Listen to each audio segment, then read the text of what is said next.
Alors, Bezrat Hashem, la Gemara de ce matin, la Gemara Baba Metzia, la page 59b. Amar Rabbi Yochanan, Mishum Rabbi Shimon Bar Yochai, dit Rabbi Yochanan, au nom de Rabbi Shimon Bar Yochai. Noach lo la Adam, shiapil atzmo le kivshana esh, ve'al yalbin pene chavero barabim. Il vaut mieux 2 fois sauter dans le feu et de ne pas embarrasser quelqu'un en public. Menalan, d'où ce qu'en prend cette halakha, mitamar. Tamar, alors c'est quoi l'histoire de Tamar? Tamar est la belle-fille de Yehuda. Tamar, Yehuda plutôt, il a 3 enfants. Onan et Shelah. Tamar est mariée à l'aîné, il décède. Alors, Yehuda demande à Tamar, à son deuxième fils, Onan, de se marier avec Tamar. Il se marie, lui aussi il décède. Alors là, elle veut se marier avec le 3e, et Yehuda lui dit, écoute, le 3e est encore jeune. Va retourner chez tes parents, et quand c'est le moment, on va t'appeler. Et la Torah dit, et voilà que Shelah a grandi, il est déjà à l'âge de mariage, et elle voit que Yehuda n'a pas l'intention de lui donner Shelah comme mari. Qu'est-ce qu'elle fait? Elle se déguise, elle se met un voile, et s'assoit sur une intersection de chemin. Et là, Yehuda il passe, et il voit la femme, il ne sait pas que c'est sa belle-fille, il veut être avec elle, okay? Alors elle lui dit, tu me donnes un gage. Est-ce que tu as quelque chose à me donner? Il dit, je te donne un gage pour voir que c'est vraiment sérieux. Alors c'est quoi le gage qu'il lui a donné? Il lui a donné une bague, il lui a donné son bâton et une cape. Okay? Après elle a disparu. 3 mois plus tard, on vient dire à Yehuda, tu sais, mais ta belle-fille est enceinte. Il dit, enceinte? Elle n'est même pas mariée. Ça veut dire qu'elle a commis un acte d'adultère. À l'époque, ils étaient très, très sévères pour les actes d'adultère.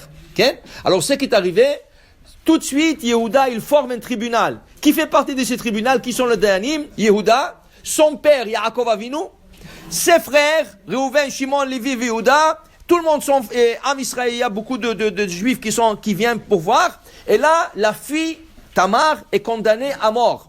Srefa, pour la brûler. Okay? Parce qu'elle a trompé. Pourquoi Srefa? Parce que c'est une fille de Cohen. Son arrière-grand-père, c'est Shem, fils de Noah, qui était un Cohen. Et la Torah dit, ou batish Cohen qui techel iznot, ba'esh tisaref. Une fille de Cohen qui a commis un acte d'adultère, quand elle est condamnée dans un tribunal, ba'esh tisaref. Qu'est-ce qui est arrivé?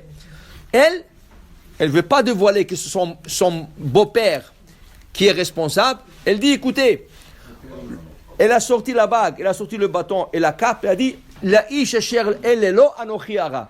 Je suis enceinte de l'homme à qui appartiennent ces 3 objets.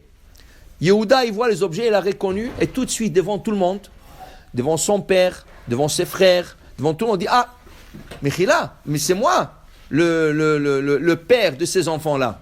Elle était enceinte de jumeaux. Okay?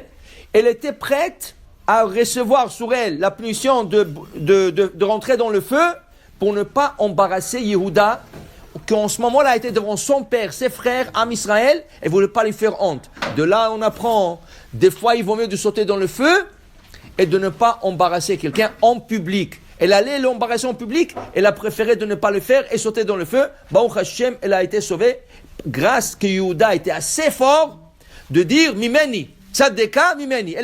Elle c'est un tzadeket, elle a raison, c'est moi le responsable. Okay?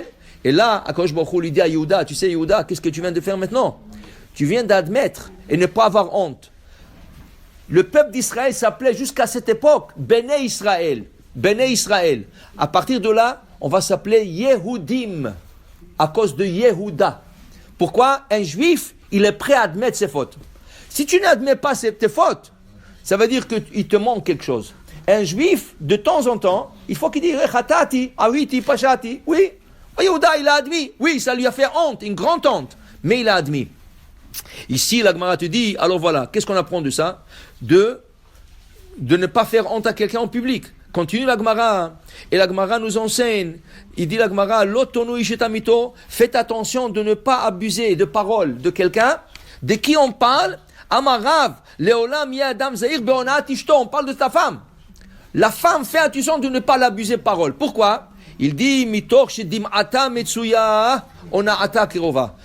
La femme, ses larmes, elles coulent vite. Les larmes de la femme coulent vite. Et miyom shenecha bet hamikdash, dit Rabbi Elazar, nin'alu sharet tefila. De passer dans le ciel avec ta prière, c'est difficile, mais de passer dans le ciel avec les larmes, c'est plus facile. Alors la femme, quand elle pleure, Dieu écoute. Alors fais attention de ne pas abuser de paroles de ta femme. Tu lui dis, ah, tu es agressif, comme tu manges pas. Et tu lui dis, ah, pourquoi tu as acheté ça? Tu sais on va arriver au contraire.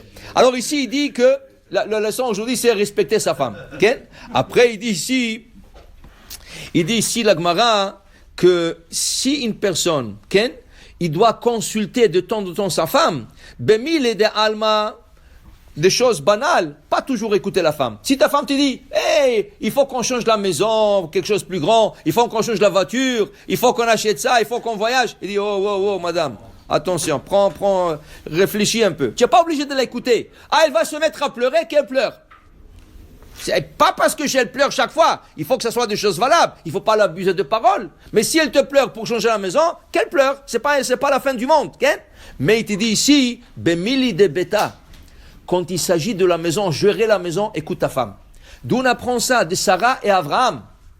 Sarah, elle demande à Abraham, Garesh et Ben Ama. On va renvoyer Ishmaël de la maison. Abraham dit non. Comment je vais le renvoyer? Je peux pas, c'est mon fils et tout ça. Il dit Garesh. Viens Hachem. Qu'est-ce qu'il dit Abraham? Kol asher tomar alecha Sarah, tishma bekola. Écoute Sarah, qu'est-ce qu'elle te dit? Parce qu'ici, il s'agit de l'éducation. Ici, il s'agit de gérer une maison cachère, pure. Okay? Et Ishmaël commençait à faire des problèmes avec Yitzhak. Alors il lui dit, renvoie, sépare le deux, envoie Ishmaël. Hachem dit, écoute Sarah. La Gemara conclut, et la Gemara dit, Leolam ya'adam zahir bikvod ishto. À tout jamais, il faut faire attention au kavod de sa femme. She'en ha-beracha mitzua betor beto shel adam ela bishvil ishto.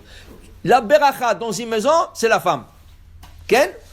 C'est la femme qui met la bracha à la maison. Et il dit ici, Shene'emar, comme il a dit, ou l'Avram etiv ba'avura. Avram est devenu très riche. Au début, Avram n'avait pas de moyens. Rashi nous dit, au début, quand Avram est arrivé de Haran à Canaan, et il a dû descendre en Égypte, il n'avait même pas à payer le motel où il restait. Il prenait crédit, il faisait crédit. Quand il est descendu en Égypte, et Sarah était prise, et le pharaon, le lendemain, l'a renvoyé, il lui a donné tellement de l'argent vers l'Avram, Kaved Bamikna. Il était riche, il était très très riche. Grâce à qui? Grâce à Sarah. C'est pour ça que la bracha vient de la femme. Va'ainu damarlu Rava, lebne Mechoza. C'est ainsi qu'a enseigné Rava aux gens de la ville de Mechoza. Faites attention et respectez vos femmes afin que vous deveniez riches. Tu veux devenir riche? Il n'y a pas une ségoula. La meilleure ségoula, c'est respecter sa femme. Tu respectes ta femme, tu as la richesse. Baruch Adonai le'olam. Amen ve amen.